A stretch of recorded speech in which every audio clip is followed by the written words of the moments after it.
Assalamu alaikum, bienvenidos sean todos ustedes, que la paz de Dios sea sobre todos.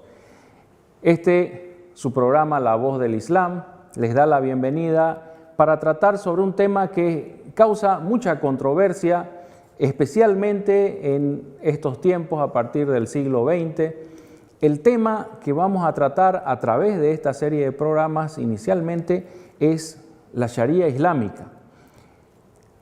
Nosotros vamos a hacer una introducción bien extensa sobre lo que es la Sharia, sobre cuál es su definición, cuál es su alcance, cuál es la evolución que ha tenido históricamente y también cuáles son los capítulos que comprende la Sharia, además de las ciencias auxiliares que están ahí para que la Sharia, es decir, la legislación, se acerque a lo que es la realidad también.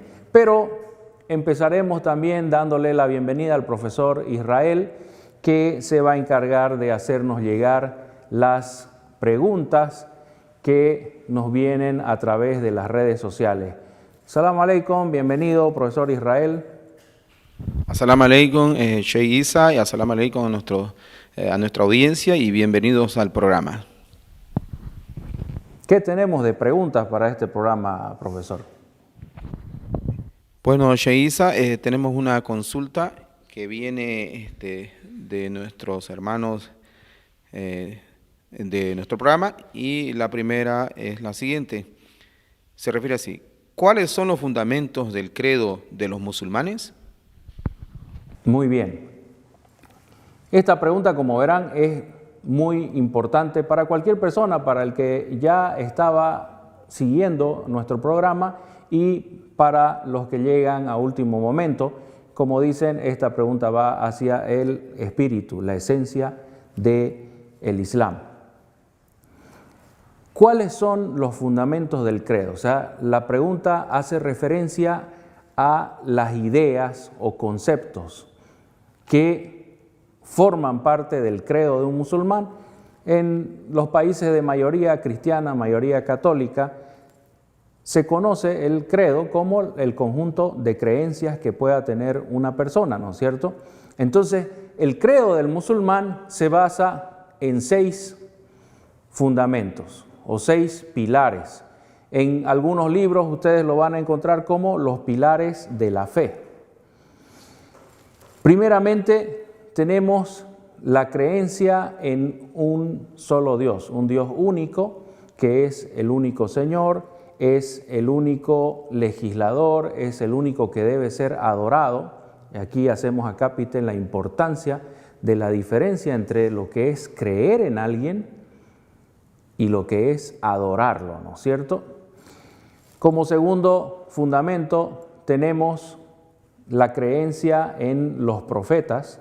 Aquí nuevamente indicamos creencia en los profetas solamente, ya no adoración, que es otra cosa muy distinta. Se cree en los profetas, en la existencia de personas que han sido elegidas por Dios para predicar la verdad, la esencia del mensaje divino a toda la humanidad. Tenemos también como tercer pilar la creencia en los libros sagrados, ¿sí? Algunos profetas han recibido un conjunto de normas que forman un código, una doctrina de vida, y esta está contenida en lo que llamamos los libros sagrados. Los musulmanes deben creer en todos los profetas y en todos los libros sagrados como norma, es decir, como fundamento de su creencia. También como tercer pilar tenemos la creencia en los ángeles.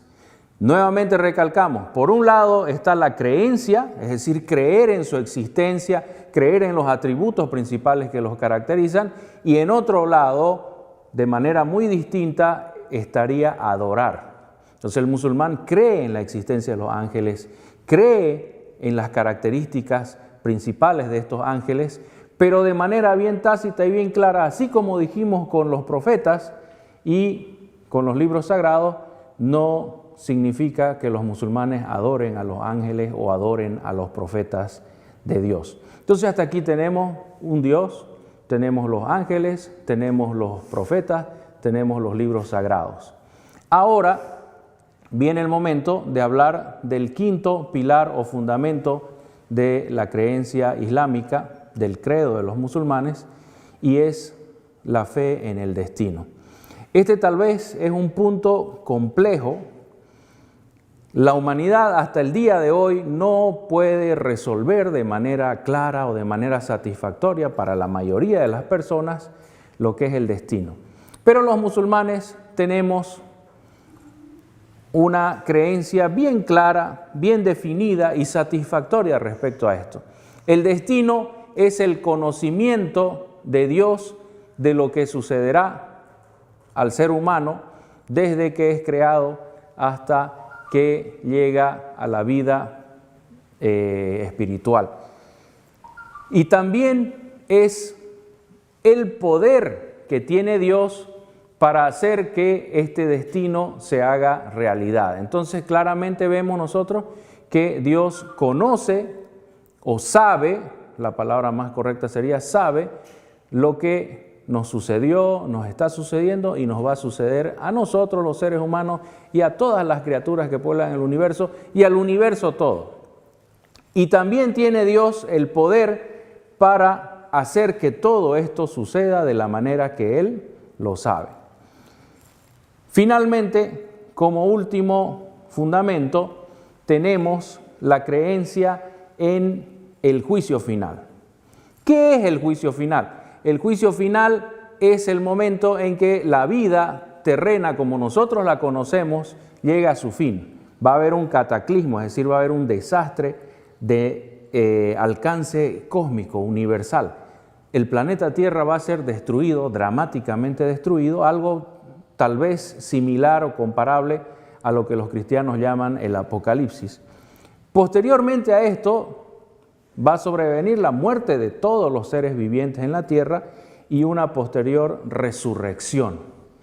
Esta resurrección será en otra forma de vida, en otro planeta similar a la Tierra, pero no es la Tierra original que ya fue destruida. Los seres humanos resucitarán. Mayormente se cree que van a resucitar en cuerpo, es decir, materialmente, y que van a ser congregados para ser juzgados por Dios. Entonces, los musulmanes en ese día del juicio final saben que serán juzgados por todas las obras que realizaron intencionalmente. Asociado a la creencia en el día del juicio final están conceptos conocidos tal vez ya para ustedes, como son el paraíso como recompensa de Dios, como gozo eterno, y también el infierno como castigo de Dios, como un sufrimiento eterno. Esos serían entonces los 6 pilares o fundamentos del credo del musulmán. El musulmán en este caso sería la persona que tiene esta creencia, pero ya vamos a ver que eso no hace completamente a un musulmán. Esperamos que la respuesta sea satisfactoria, ¿sí? Y útil para aquellos que están buscando conocimiento. ¿Qué otras preguntas tenemos, profesor Israel, para responder en este día? Así es, gracias, Sheikh Isa. Tenemos otra consulta que nos ha llegado y se refiere así. ¿Qué significa Dios único? Bien, ¿qué significa Dios único? Esto es muy importante por el contexto que nosotros tenemos. Nuestro contexto es una sociedad mayormente cristiana donde conviven la unicidad de Dios o monoteísmo junto con la Trinidad o la existencia, la creencia en otras divinidades junto con Dios o el Padre, como lo llaman. Entonces es importante recalcar, ¿qué vamos a recalcar? Que en el Islam no existe esta convivencia entre Dios único y Dios trino, con madre, con asociados, no. En el Islam Dios es único en el sentido literal y lingüístico de la palabra. Hay una sola deidad, un solo ser supremo que rige el universo lo ha creado, lo sustenta, lo mantiene en la forma que está y finalmente ese Señor es el que legisla para las criaturas que pueblan el universo, dentro y fuera de la tierra, cómo es que deben llevar adelante sus vidas. Entonces tenemos aquí que el Islam cree en un monoteísmo literal, pleno, donde Dios no tiene asociado, no tiene familia, no tiene nadie que comparta con Él las siguientes cualidades, que son, primero que nada, ser el soberano del universo. Eso incluye también que sea el creador, ¿no es cierto? Tenemos también otra característica que es que Dios es el único que merece ser adorado. Es decir, que nosotros con nuestro corazón debemos amar a Dios por sobre todas las cosas. Debemos también temer la ira de Dios sobre nosotros por encima de cualquier otro temor y debemos creer en los atributos perfectos de Dios que lo diferencian del resto de los seres que pueblan el universo. Además decirles que este Dios no tiene hijos, no se reproduce, este Dios no necesita tener un familiar o no necesita tener una madre, no necesita de sus criaturas para saber lo que es el dolor, para saber lo que es el sufrimiento. Él no necesita de ninguna manera, Él es perfecto, todopoderoso, omnisapiente, omnioyente y en fin una serie de atributos que suman 99 atributos que nos dice el profeta Muhammad, el último mensajero de Dios, que deben ser atributos conocidos por la persona para que la persona pueda alcanzar la fe plena en su Señor. Esperamos que la respuesta sea satisfactoria y útil para aquellos que están buscando el conocimiento. ¿Qué más tenemos, profesor, de preguntas? Gracias, Shay. Tenemos otra consulta que nos ha llegado y se refiere así. ¿Los musulmanes creen en Jesús? Bueno, parece que fuera la misma persona que ha escrito las preguntas todas. Parece que hay una continuidad lógica, ¿no es cierto? Si estamos hablando de un solo Dios y hemos dicho que este Dios no tiene hijos, ahí viene una pregunta bien clara. ¿Qué pasa entonces con Jesús, no es cierto? Si este Dios no tiene hijos, ¿cuál es el rol, cuál es el lugar de Jesús dentro del credo de los musulmanes? Primero que nada, debemos recordar que Jesús es un profeta y mensajero de Dios, cuyo nacimiento fue milagroso y que tuvo una vida muy especial y también su vida aquí en la tierra se suspendió de una manera muy especial. Jesús es el hijo de María, un hombre que nació milagrosamente sin haber tenido un padre carnal o material. Así como Adán nació sin padre ni madre, así como Eva nació sin madre, Jesús, la paz sea con él, nació sin padre y no necesita tener padre porque cuando Dios decreta algo y determina que sea así, simplemente dice que sea y es. Dijo Dios que sea Jesús y fue Jesús en el vientre de la Virgen María. ¿Qué más es Jesús? Jesús, la paz sea con él, también es un profeta y mensajero enviado al pueblo de Israel. Si nosotros seguimos las palabras que se atribuyen a él en el Nuevo Testamento, dice, yo no fui enviado sino a la oveja perdida de Israel. Y esto coincide también con lo que nos dice el profeta Muhammad. En ese sentido, también Jesús recibió un libro sagrado que está fuertemente asociado con él, que se llama el Evangelio. No es todo el Nuevo Testamento, porque la mayor parte del Nuevo Testamento no pertenece o no es obra ni resultado de la palabra de Jesús, sino que es de la cabeza de un señor llamado Saulo de Tarso. Solamente el Evangelio fue revelado a Jesús, la paz sea con él. ¿Qué otro rol o qué otro papel importante juega Jesús en la creencia de los musulmanes? Pues Jesús es el Mesías. El Mesías, que significa el ungido, es una persona, un ser humano especial que tenía la misión de gobernar sobre los creyentes. Los judíos, los paisanos de Jesús, la gente que vivió con él en su época, esperaban que él gobernase sobre los creyentes, los judíos, allá en Palestina, en el siglo I de la era cristiana, pero Jesús se encargó de avisarles y decepcionarlos un poco también, cuando les dijo que su reino no era de este momento, no era de este mundo material, de esa generación, y que él no había venido todavía como Mesías, sino que estaba ahí como profeta, anunciando las buenas nuevas del Evangelio, pero que no era su momento de gobernar. ¿Cuándo? ¿Cuándo tendría que gobernar Jesús?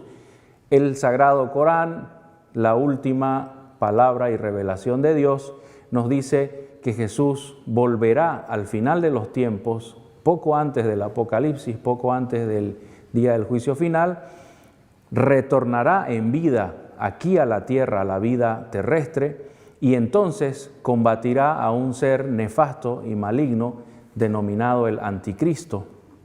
Jesús, la paz sea con él, va a combatir a esta persona o a este ser que se va a creer de todopoderoso, que va a tener grandes adelantos tecnológicos, va a controlar el clima, va a controlar a las personas mismas y va a querer dominar todo el mundo. Entonces Jesús como Mesías vuelve al final de los tiempos y derrota a este ser llamado el Anticristo o también llamado Dajjal.